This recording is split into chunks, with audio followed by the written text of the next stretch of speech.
పెడతాను harassment case. ఎందుకంటే మా అక్కని ఇన్వాల్వ్ చేస్తున్నాడు, మా మమ్మీని ఇన్వాల్వ్ చేస్తున్నాడు, లేకపోతే మా ఇంటి బిగ్ బాస్ ఫేమ్ అశురెడ్డి గురించి తెలుసు కదా.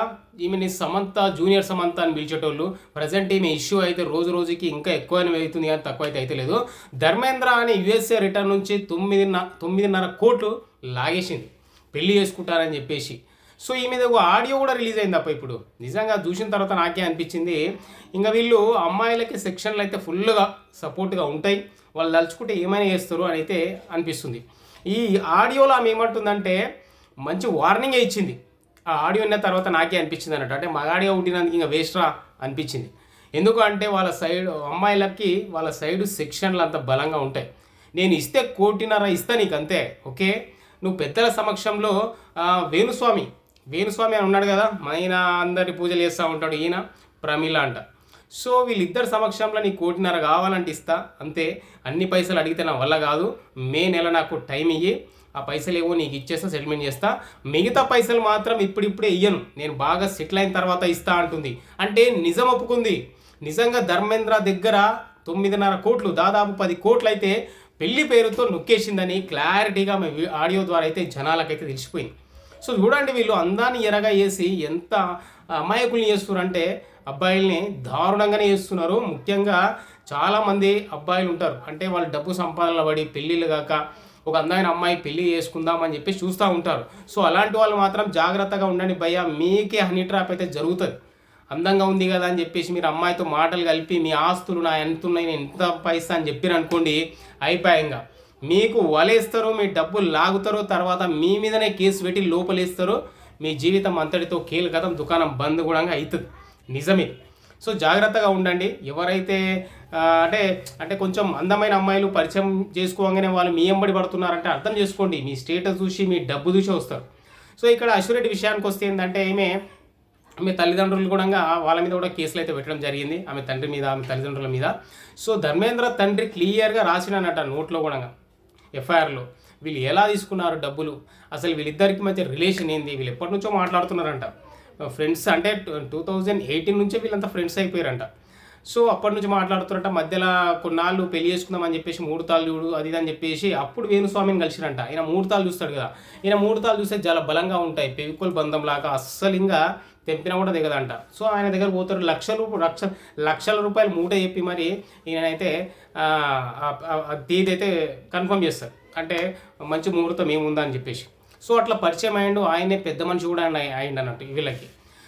మరి ఈయన ఏం చెప్పిండో ఏమైందో తెలియదు కానీ కొన్నాళ్ళు ట్రావెల్ చేసిర్రు, అది ఇది కొన్నారు, పెళ్లి చేసుకుందాం అనే మూమెంట్లో మళ్ళీ రివర్స్ అయ్యి ఏమన్నది, వద్దులే నాకు చాలా కెరియర్ ఉంది, రాజీవితో వీడియోలు చేసిన, ఇంకా నాకు పెద్ద పెద్ద సినిమాలు వస్తాయి, అవి వస్తాయి, నేను నిన్ను చేసుకోలేనని చెప్పేసి హ్యాండ్ ఇచ్చేసింది. ఒక్కసారిగా అతని హృదయం ముక్కలైపోయింది. ఇంకా సో ఇంకేం చేయాలో అర్థం కాలేదు. ఇంకా సరేలే అని చెప్పేసి ధర్మేంద్ర ఏం చేసింది తెలుసా, సరే నేను ఖర్చు పెట్టినా కదా ఆ పైసలు, దాదాపు 5 కోట్ల వరకు పెట్టిన, ఆ టైంలో దాదాపు 5 కోట్ల వరకు పెట్టినా కదా, ఆ పైసలని నాకు తిరిగి ఇచ్చేసి, సరే మరి ఓకే బాయ్ బాయ్ అన్నాడు. మళ్ళీ గుండెలో రాయబడ్డది అన్నట్టు, అమ్మ నువ్వు అంటే పైసలు అడుగుతాడేమో అని చెప్పేసి మళ్ళీ భయపడి ఏం చేసింది తెలుసా, మళ్ళీ నటించడం మళ్ళీ స్టార్ట్ చేసింది. అట్లా కాదు, చేసుకుందాము, కొంచెం టైం ఇవ్వాలి. సో అట్లా మళ్ళీ కొన్ని రోజులు ఏం చేసిందంటే మళ్ళీ ట్రాప్ చేసింది, మళ్ళీ డబ్బులు గుంజింది, ఈ విధంగా ఫ్లాట్లు, ఇవి కార్లు, అసలు ఎట్లా ఉన్నది ఇవన్నీ చెప్పండి. చాలామంది అంటూ ఉంటారు అసలు ఇన్ఫ్లుయెన్సర్లు, కార్లు ఇవన్నీ ఎట్లా ఉంటుర్రా అని చెప్పి, ఇలాంటి వాళ్ళని బక్రాలని చేసే వీళ్ళైతే కొంటున్నారు. సో బీ కేర్ఫుల్ గాయస్, నిజంగా చెప్తున్నా. ఎవరైతే బాగా డబ్బులు సంపాదించి మంచిగా సెటిల్ కావాలి, తర్వాత పెళ్లి చేసుకుందాం అని అనుకుంటారు, గుడ్డిగా అందంగా ఉంది కదా అమ్మాయి అని చెప్పేసి మీరు అమ్మాయి దగ్గరికి వెళ్ళడం, ఇలాంటి అమ్మాయి దొరికితే మాత్రం ఇంకా మీరు అక్కడ నుంచి అక్కడ బొక్కలకైతే పోతారు. ఇంకా నయ్యా మేము కేసు పెట్టి లోపలేదని, ఏదో కేసు పెట్టి నన్ను అరెస్ట్ చేసినాను, నన్ను అది చేసిండో ఇది చేసిన కేసు పెడితే నిజంగా చెప్తున్నా అతను రిమాండ్ ఉండేటోడు. కేసు పెట్టలేదు కాబట్టి ఈ విషయంలో ధర్మేంద్ర సంతోషించాలి అబ్బాయి, ఎందుకంటే తప్పుడు కేసులు పెట్టలే ఇంకా, కానీ పెడతా అని చెప్పి ఇప్పుడు బెదిరిస్తుంది. ఈరోజు ఆడియోలో ఏంటంటే మంచిగా బెదిరిస్తుంది అన్నట్టు, ఇంకా నా తల్లి చెల్లి జోలికి వస్తే మాత్రం నేను ఏం చేయాలో అది చేస్తా అని చెప్పేసి అయితే వార్నింగ్ అయితే ఇచ్చేసింది. సో ఈ దెబ్బకి ప్రజెంట్ అయితే ఆ ఆడియో బయటకు వచ్చింది, అంతా వైరల్ అయితే అవుతుంది. దీన్ని బట్టి మనం అర్థం చేసుకోవచ్చు, అమ్మాయిల వైపు అయితే సెక్షన్స్ ఉంటాయి, వాళ్ళు ఏదైనా అలిగేషన్ చేసిర్రు అంటే అది నిజమా కాదా అని తెలుసుకోరు, ఎవడైతే ఉన్నాడో నిందితుడు అని తీసుకొని పోయి అయితే రిమాండ్ చేస్తారు. ఇదైతే ప్రజెంట్ జరుగుతున్న ఈ వారం. సో జాగ్రత్తగా ఉండండి. అశురెడ్డి అయితే ఇంకా డేర్గానే ఉంది, ఆమె ఎలాంటి భయం అయితే లేదు, ఆమెకు ఫుల్ సపోర్ట్ ఉంది. వీళ్ళు ఏంటంటే ఎవరు వేణుస్వామి కానీ కొంతమంది ఉన్నారన్నట్టు, ఇంకా వీళ్ళందరూ ఒక పెద్ద మనుషుల్లాగా పంచాయతీ దింపారంట కూడా, చెక్కులు ఇచ్చి అది ఇచ్చి మళ్ళీ చించేయడం ఇలాంటిది ఏదో జరిగిందంట. మరి చూడాలి ఏం జరుగుతుంది అనేది. నాకు తెలిసినంత వరకు నాకు ఒకటే అనుకుంటున్నాను, ఏంటంటే లాగినంత వరకు అయితే మేము లాగింది. సో ఇంకా నేను ఏం చేసుకుంటా చేసుకోపో, ఎవడు చెప్పుకుంటూ చెప్పుకోపో అయితే అన్నట్టు అంటున్నది. సరేలే ముష్టి, నువ్వు ఇచ్చిన దాంట్లో నువ్వు 1,50,00,000 తిరిగి ఇచ్చేస్తా, మే నెల ఒక నెలంతా టైం ఇస్తే అవి ఇచ్చేస్తా, నా జోలికి రాకు అని చెప్పేసి అయితే క్లియర్గా చెప్తుంది భయ్య. సో ఇంకా దీన్ని బట్టి ఏంటంటే ఇంకా అబ్బాయిల బతుకు అయితే అంగడి అయిపోతుంది రోజు రోజుకి. మీరు ఏంటంటే తొందరపడి మీరు ఇంకేమైనా వేసిర్రా ఇంక అంతే, ఇంకా మీ పని అయిపోయినట్టే. సో ఈ విధంగా అయితే అశ్విరెడ్డి భాగవతం అయితే బట్టబయలైపోయింది.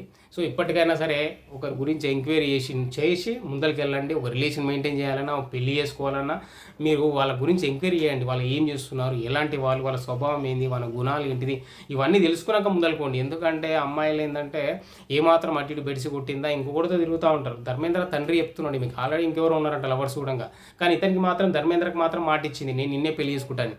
సో ఈ విధంగా అయితే మోసం చేసింది నా కొడుకును అని చెప్పేసి అయితే నా బోరు నేర్చిందంట చూడండి. ఏ తండ్రి అయినా అంతే కదా, ఏ తండ్రి అయినా బాధపడతాడు, అరే పెళ్లి చేసుకుంటుందేమో అని చెప్పేసి ఇతను ఇంకో పెళ్లి సంబంధం చూడకుండా ఉన్నదంతా మేము గూడ్చిపెట్టి దేవతలాగా చూసుకుంటే ఈ అమ్మాయి చేసింది ఏంది అసలు, ఎంత ఎంత అన్యాయం తెలుసా. సో ఇట్లున్నారు సొసైటీలో జరుగుతుంది, ఒకరిని చూసి ఒకరు నేర్చుకుంటున్నారు. ఈ మధ్య ఇన్ఫ్లుయెన్సర్స్ అంటున్నారు, కొంతమంది అయితే అలాగే తయారయ్యారు, అందరిని అనట్లేదు, కొంతమంది అయితే దారుణంగానే ఉన్నారు అని చెప్తున్నా. సో వీళ్ళ నుంచి మీరు బయటపడాలి, గుడ్డిగా నమ్మొద్దు. ఇన్ఫ్లుయెన్సర్లే కాదు, బయట కూడా కొంతమంది ఉన్నారు, ఏదో విధంగా డబ్బు ఉంది కదా అని చెప్పేసి నువ్వు పెళ్లి చేసుకుంటానేసరికి ఏమాత్రం ఆలోచించకుండా వీడికి డబ్బు ఉంది అనగానే తలుపుతారు, తర్వాత పెళ్లి చేసుకుంటారు. పెళ్లి చేసుకున్నాక నేను ఏదో ఒకరోజు డ్రమ్ములో ముక్కలు వేసి డ్రమ్ములో నవ్వుకుతారు, ఏది ఏ గుట్ట మీద నుంచో లేకపోతే లోయల్లో తోసిపడేసి వాళ్ళు మారణ వాళ్ళు వెళ్ళిపోతారు. ఇదే జరుగుతుంది. అండ్ ఈ ఇష్యూ గురించి అయితే చాలామంది మాట్లాడుతున్నారు. అశ్విరెడ్డి నిజంగా గ్రేట్ అని చెప్పవచ్చు, తల్లికి దండం పెట్టండి, జై హింద్ కూడా చెప్పండి. ఎందుకంటే నిజంగా ఆమె క్లియర్ ఉంది, ఆమె క్లియర్ అతను డబ్బులు తీసుకుంది, అతను కూడా ఈ అమ్మాయితో ఎంజాయ్ అయితే చేసిండు. అయితే ఈ లెక్కన ఏంటంటే ఎంజాయ్ చేసిండు కాబట్టి ఇవన్నీ డబ్బులన్నీ మాఫీ అయిపోతాయి అని అనుకున్నది, కానీ తిరిగి డబ్బులు అడుగుతాడని తెలియదు ఆమెకు అంతే. సో తిరిగి డబ్బులు అడిగినందుకు కోపం వచ్చింది అశ్విరెడ్డికి. సో మరి నా మీద అయితే ఈరోజు రేపు మళ్ళీ ఏవో కేసులు పెట్టేసి ఇంక లోపల పంపిస్తుందని నాకైతే కొడుతుంది సీనా, ఇది మాత్రం నిజం. కానీ అశ్విరెడ్డి అట్లాంటి తప్పులు చేయకమ్మా, ఎందుకంటే పాపం నేను నమ్మిండు, వాడు నేను నమ్మి అన్ని డబ్బులు ఇచ్చిండు, అంత ఏంది లగ్జరీ లైఫ్ ఇచ్చిండు, కార్లు ఇచ్చిండు, ఫ్లాట్లు ఇచ్చిండంట, తప్పు అట్లా. వాళ్ళు ఇంకోటి ఎవరైనా వేరే వాళ్ళు మాట్లాడితే వాళ్ళ మీద కేసులు పెడతా అంటుందంట. అంటే మీడియాలోకి వచ్చిన తర్వాత అందరూ మాట్లాడతారు కదా ఈ విషయం గురించి. ఒక ఎఫ్ఐఆర్లో ఏదైతే నమోదు చేసిరో అది బయటకు వచ్చిన తర్వాత ఏ మీడియా ఛానల్ అయినా ఎవరికైనా మాట్లాడే హక్కు అయితే ఉంటుంది.